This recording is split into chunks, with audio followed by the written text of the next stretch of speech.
જે પણ ડિફંક્ટ અગાઉમાં musical fountain હતો, ફ્લેગ પોસ્ટ હતો અને એવી ઘણી બધી જુદી જુદી વ્યવસ્થાઓ છે. આને પણ ફરીથી દુરુસ્ત કરવાનો પ્રયત્ન છે અને આમાં ખર્ચ આપણે બહુ વધારે કરીએ છીએ અને આની આવક બહુ ઓછી છે, જેથી ભવિષ્યમાં આવકનો પણ વધારાના સોર્સ ઊભા કરી શકાય.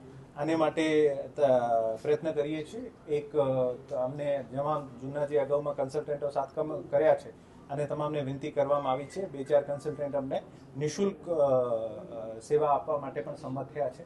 આની ડિઝાઇન લઈને ભવિષ્યમાં જે પણ આમાં નાના મોટા સુધારા ચેન્જીસ કરવાના હોય, આ બધા સુધારા ચેન્જીસ આના એવી રીતે આની નવો ડેવલપમેન્ટના પ્લાનિંગ અને પછી જે પણ નવા આકર્ષણ આપણે ઊભા કરી શકાય, આને માટે ફંડની વ્યવસ્થાના રીતે આપણે કેવી રીતે ઊભા કરી શકાય, આ બધી ઉપર ઘણી બધી ચર્ચાઓ થઈ છે અને આવનારા દિવસોમાં જેમ જેમ ડેવલપમેન્ટ થશે આ બધાને જાણ કરવામાં આવશે. આવનારા દિવસોમાં ખુલ્લો મુકાશે. આપણે અત્યારે મ્યુઝિકલ ફાઉન્ટેન અને બોટિંગ ઘણા સમયથી બંધ છે, જેથી આ તમામ એક્ટિવિટીઝને ફરીથી કરી શકાય આને માટે તમામ સૂચનાઓ મેળવવામાં આવી રહ્યા છે. સાથે સાથે જે કન્સલ્ટન્ટ જે છે આને સાથે પણ ચર્ચા કરીને આને કેવી રીતે પુનર્જીવિત કરી શકાય, આમાં કેટલો ખર્ચો છે, આ ખર્ચાની જે એક્સપેન્ડિચર છે આની ઉપલબ્ધતા કેવી રીતે થશે, આ તમામ આસ્પેક્ટ્સ ઉપર જોઈને પછી ભવિષ્યમાં આયોજન કરવામાં આવશે. અત્યારે કંઈ પણ કહેવાનું ખૂબ જ અર્લી સ્ટેજ હશે.